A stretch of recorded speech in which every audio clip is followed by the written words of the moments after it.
배꼽손! 안녕하세요, 말랑닥터 김영진입니다. 좋아요 꾹, 구독 꾹 눌러주시면 더 좋은 영상으로 보답할게요.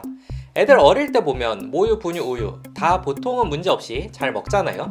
근데 한국 어른들은 보면 나 우유만 마시면 속 안 좋고 설사하더라, 이런 사람들 많이 있죠. 애들도 장염 앓고 나면 우유 마실 때 설사하기도 하고, 또 이런 분들도 있으실 거예요. 크림 파스타 같은 거 먹고 나면 속 안 좋아 이러고서는 집에 와서 라면 찾고, 따뜻한 라떼 먹는 거는 괜찮은데 아이스 라떼 먹고 나면은 꼭 화장실 신호오고. 이유가 뭘까요? 지난 영상에서는 제가 우유 알러지에 대해서 다뤄드리면서 우유 알러지가 있으면 먹고 속 안 좋거나 설사할 수 있다고 얘기 드렸었는데, 그러면 우유 먹고 설사하는 사람들은 다 알러지가 있는 걸까요? 여기서 새로운 이름이 또 하나 등장합니다. 유당불내증이라는 병인데요. 우유 알러지는 우유 안에 들어있는 단백질에 대한 거부 반응이고, 유당불내증은 우유 안에 들어있는 유당, 당, 슈가, 이걸 분해하는 능력이 없는 병이에요. 그러니까 이런 겁니다. 우유 알러지는 우유가 들어오면 저기다! 와! 하면서 몸에 있는 면역세포들이 몰려가서 우유랑 싸우다가 생기는 문제들이고요. 유당불내증은 우유가 몸에 들어오면 이건 매뉴얼에 없는 건데? 선배님, 이건 어떻게 처리하나요? 그거 그냥 넘기면 알아서 폐기돼. 이런 차이예요. 몸에 이 유당이라는 성분을 분해하는 공정이 없으니까 우유에서 미리 이 유당을 빼버리면 나머지는 잘 흡수할 수 있겠죠. 그래서 나오는 제품들이 소화가 잘 되는 우유, 락토프리 우유 이런 거예요. 우유 마실 때 불편함이 없도록 유당만 제거, 맛과 영양은 그대로. 제가 좋아하는 우유예요. 이 유당을 분해하기 위해서는 유당 분해 효소, 락테이즈라는 게 있어야 되는데, 이게 없거나 아니면 있어도 기능을 잘 못하면 유당 불내증이 오는 거죠. 어릴 때는 먹는 음식의 대부분이 우유, 분유, 모유 이런 종류들이기 때문에 이 락테이즈라는 효소가 충분히 있어요. 기능도 잘하고. 근데 애들도 가끔 어쩌다가 장염을 좀 심하게 걸리고 나면 소장 섬모에 존재하는 유당 분해 효소가 감소하거나 소실되어서 일시적인 유당 불내증이 생겨요. 특히 로타 장염 같은 거요.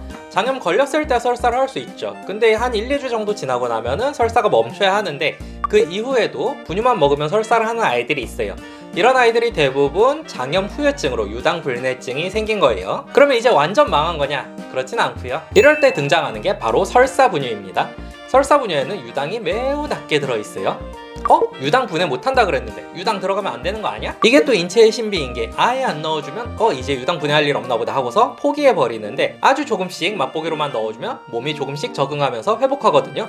그래서 나중에는 유당을 다시 소화하거나 혹은 견뎌낼 수 있게 됩니다. 아이들은 보통 설사분유 1, 2주 정도 먹으면 효소가 다시 회복돼요.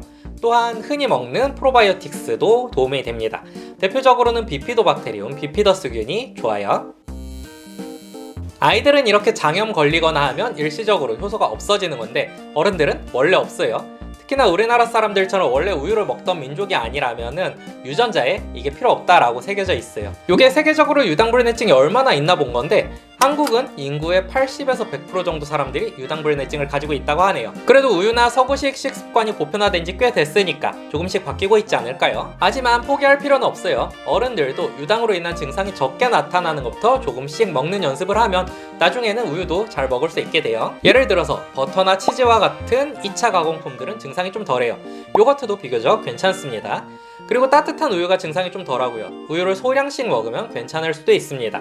보통 한 번에 우유 작은 거 하나 정도까지는 괜찮다고 하고, 하루 기준 작은 우유 1개 반 정도까지는 소화시킬 수 있다고 합니다. 한 번에 많이 먹으면 안 좋지만 이렇게 조금씩 늘려가면은 점점 잘 먹을 수 있게 돼요. 신경 쓰기 귀찮다? 어른들은 한두 번 설사한다고 탈수가 바로 오진 않으니까 우유 먹고 그냥 설사하는 방법도 있고, 아니면 유당이 들어간 제품들을 아예 안 먹는 방법도 있죠.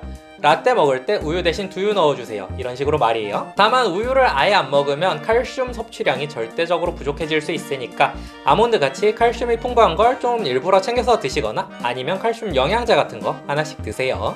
정말 드물게 이 유당 분해 요소가 태어날 때부터 없는 아이들이 있어요. 얘네는 우유나 분유 같은 거 주기 시작하면 무조건 토하든지 설사하든지 할 거예요. 우유 알러지와 좀 헷갈릴 수도 있죠. 우유 알러지가 있는 아이들은 우유 단백이 빠져있는 HA 분유를 줘야 증상이 없어지는데, 태어날 때부터 유당불내증이 있는 아이들은 유당이 없는 분유를 줘야 합니다. 안 그러면 계속 설사하다 탈수가 오거나 잘 안 크거나 그럴 수 있어요. 운 나쁘면 평생 우유를 못 먹을 수도 있고요. 안타깝죠. 오늘 제가 준비한 영상은 여기까지예요. 도움이 되셨길 바라며 다음에 다시 만나요. 감사합니다.